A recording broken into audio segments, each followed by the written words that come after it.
hoje preciso contar uma coisa que aconteceu comigo pra vocês. É uma experiência muito forte que eu tive, que me mudou bastante. Mudou muito a minha vida espiritual. Na madrugada do dia 24 de maio, eu tive um pesadelo sobrenatural.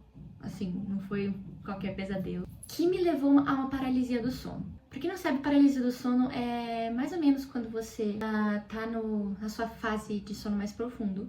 Aí o seu cérebro acorda, mas ainda não conseguiu acordar o seu corpo. Então, você quer levantar, você quer tentar acordar, só que o seu corpo não se mexe, você fica preso. Isso foi às 3 da manhã.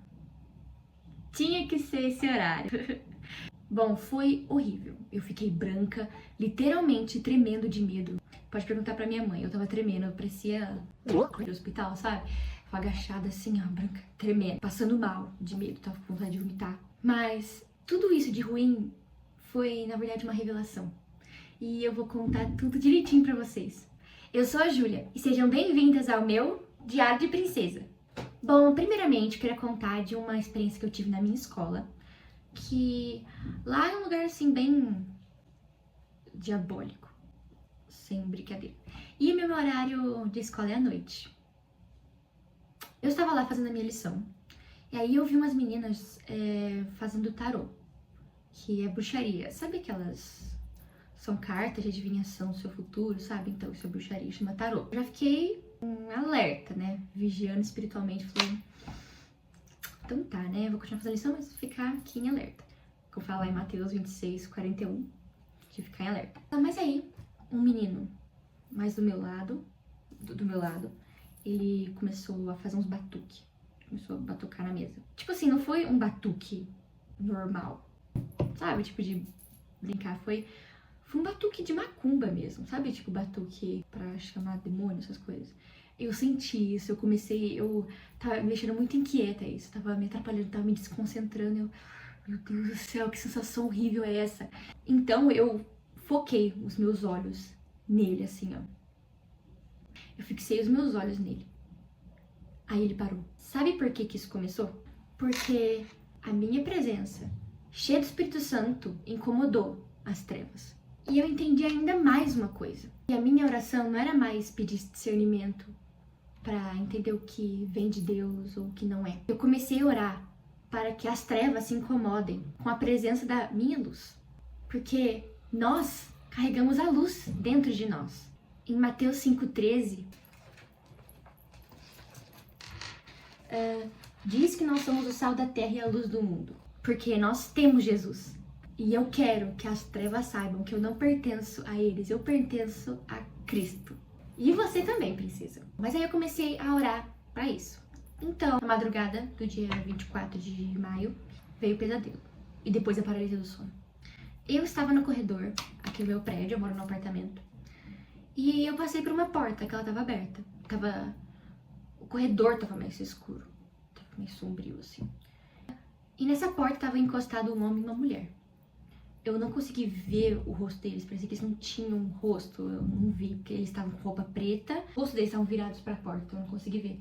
E o homem do outro lado. Aí no começo, primeiro, eu só passei reto.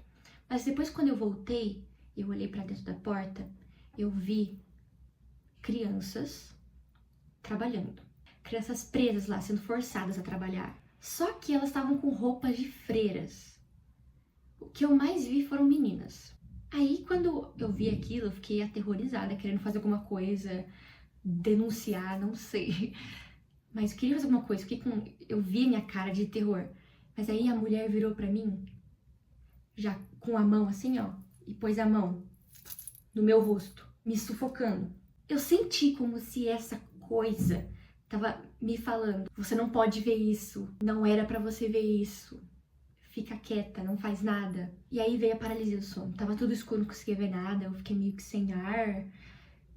Aí começou o desespero. Mas depois de lutar um pouco, eu consegui acordar. Eu estava branca, passando mal. Assim, gente, eu já tive paralisia do sono antes. Eu não passei mal, ou fiquei com tanto medo quanto eu fiquei com esse aqui. Eu senti mesmo que tinha alguma presença estranha aqui. Eu entendi que não era só um pesadelo. Minha mãe chegou. A gente começou a conversar junto, a gente acendeu a luz, eu expliquei tudo pra ela, tremendo ainda. a gente entendeu que o homem e aquela mulher no batente da porta eram espíritos malignos. A mulher, eles poderiam representar muitas coisas. A mulher poderia representar a prostituição, como muitas outras coisas, e o homem também, várias outras coisas. Mas aquelas crianças, a gente entendeu que essas crianças são a nossa geração. A nossa geração, ela está presa, aprisionadas pelo diabo. E elas não percebem isso. Porque pode acabar se passando por uma coisa pura, bonita e até religioso. Por isso a roupa de freira. Porque o lugar onde elas estavam era muito sombrio, era assustador, era pesado. O clima daquele lugar não era um lugar bom. Mas era engano, era sofrimento, era prisão. E aí eu entendi e me lembrei das minhas orações. Eu estou levando a luz. Eu estou falando de Deus na minha escola com as minhas ações, com o meu falar, falando de Deus aqui no meu canal pra vocês, princesas. Esses espíritos, eles queriam me parar. Eles queriam que eu desistisse. Só que, adivinha? É agora que a gente não pode desistir. É agora que a gente vai com mais força. Quando o inimigo tenta te parar, é porque ele tem medo de você.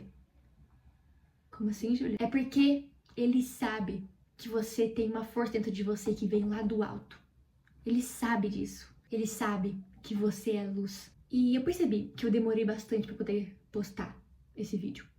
Mas por que eu não tava conseguindo postar? Preguiça pura, brincadeira. Continua. Eu não tava conseguindo postar porque realmente o editor que eu tava usando não queria exportar o vídeo de jeito nenhum. Eu pegava outros vídeos e exportava normal, mas esse vídeo específico de Medo das Trevas que eu queria postar não estava exportando. Eu tentei de tudo quanto é jeito, não funcionava. Mas acho que agora eu entendi. É porque faltava mais propósito nele. E agora eu consigo falar pra vocês sobre não ter medo das trevas.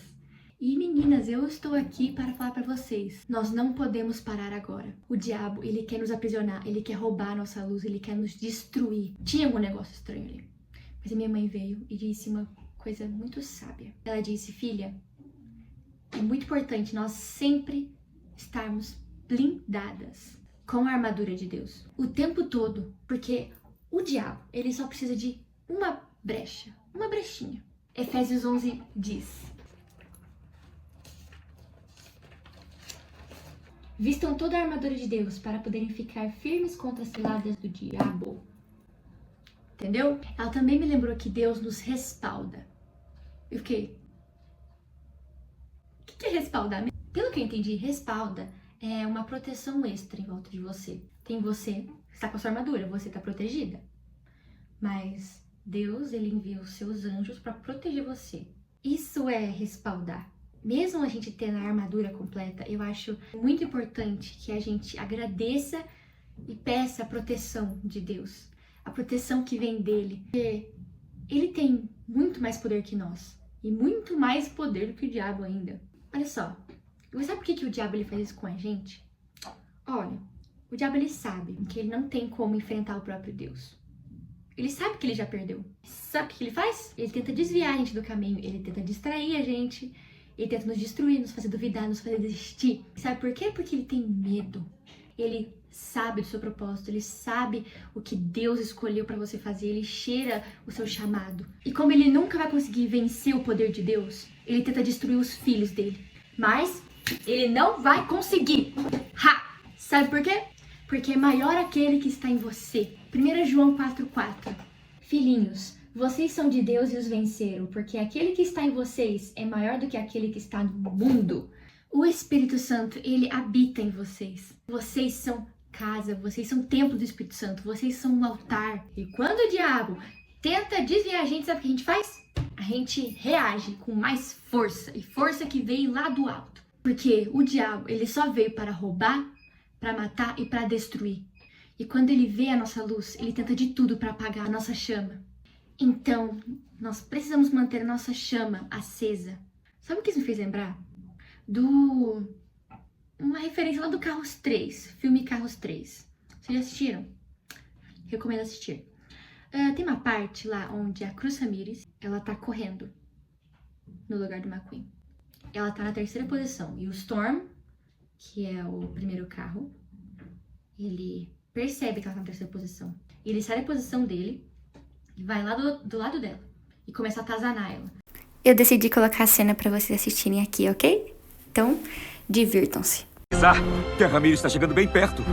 Por que me preocupar com isso? Porque ela está no top 10. Beleza. Agora você tá entre os líderes.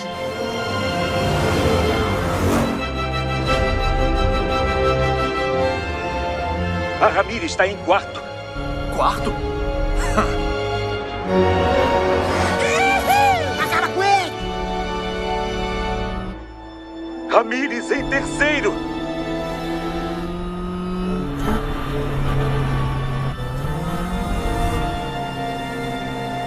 Qual é a sua, Storm? Oi, garota fantasiada! Achei que você só estava aqui porque seu GPS estava quebrado. Não dê ouvidos a ele, Cruz. Fica tranquila. O importante é que você está bem. Não liga pra todo mundo que diz que você não devia estar aqui. Ele quer te desconcentrar. Eles não precisam saber o que você e eu já sabemos. Que você pode se fantasiar como quiser, mas nunca vai ser uma de nós.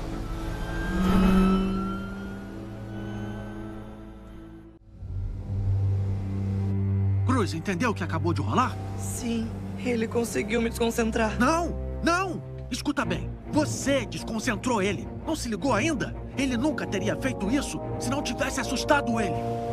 Quê? Ele viu uma coisa em você que você não tá conseguindo ver. Agora você tem que acreditar nisso. Você é uma corredora. Use isso.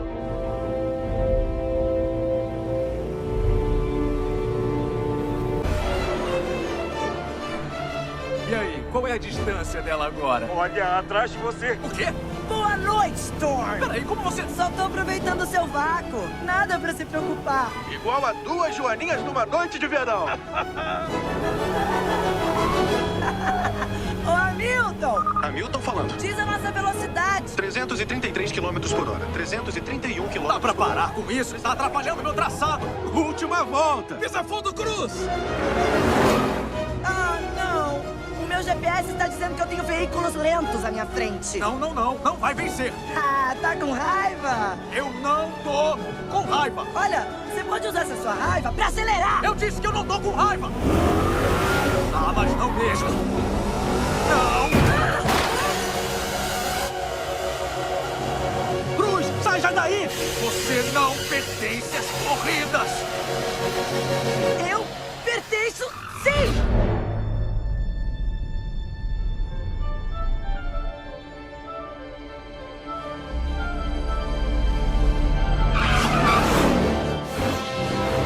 Eu não acredito. E a vitória é de Cruz Ramírez. Você...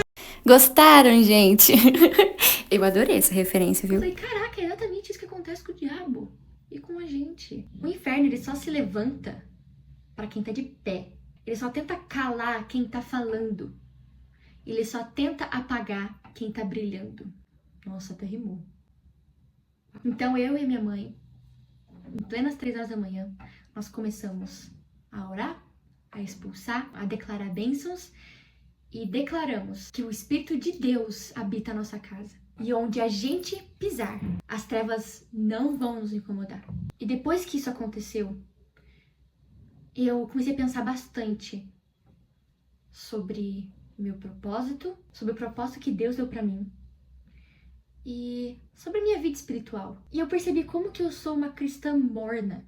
E a partir daquele dia, eu comecei a esquentar as coisas. Eu parei de ser morna. Porque cristão morno é nojento pra Deus. Nojento. A partir de lá, eu comecei a criar o meu quarto de guerra. Tá assistindo um filme? Recomendo assistirem porque é muito bom. O quarto de guerra pode ser em qualquer canto da sua casa. E eu vou fazer um vídeo mostrando pra vocês como vocês podem montar. O meu quartinho, ele já é o meu quartinho de guerra. E meu quarto de guerra é onde eu colo versículos, papeizinhos assim, ó, no meu guarda-roupa. É onde eu oro, onde eu profetizo, onde eu declaro bênçãos. É aqui que eu clamo a Deus, onde eu estudo a palavra. Aqui onde eu escrevo em papéis e colo na parede, escrevendo minhas orações, meus pedidos de orações. e declaro verdades sobre a minha vida e a vida das outras pessoas. Aqui é onde eu batalho, aqui é o meu campo de batalha, é onde eu me preparo e é onde eu luto. Mas quando nós terminamos de orar, eu acordei no outro dia, eu acordei com uma sensação de vitória, uma sensação poderosa. Eu acordei leve, eu acordei feliz, eu acordei sensação de nós vencemos a batalha. Eu me senti cuidada por Deus, eu me senti protegida. Você não precisa batalhar sozinha, você tem alguém maior que já luta por você. Então, saiba que você não está sozinha nessa. E que a gente vai sair dessa juntas, na oração, com o poder, com a armadura de Deus e com a nossa espada. Como diz em Tiago 4,7. Resistam ao diabo e ele fugirá de vocês. Você é luz, você é uma guerreira, você é corajosa. Nós estamos sendo chamados para ajudar a nossa geração. Ela está aprisionada. Nós precisamos nos levantar e reagir. E eu sei que para Deus nada é impossível. Então não tenha medo. Não tenha medo da batalha. Porque tem alguém lá em cima que luta por você. Um beijão, princesas! E até a próxima conversa!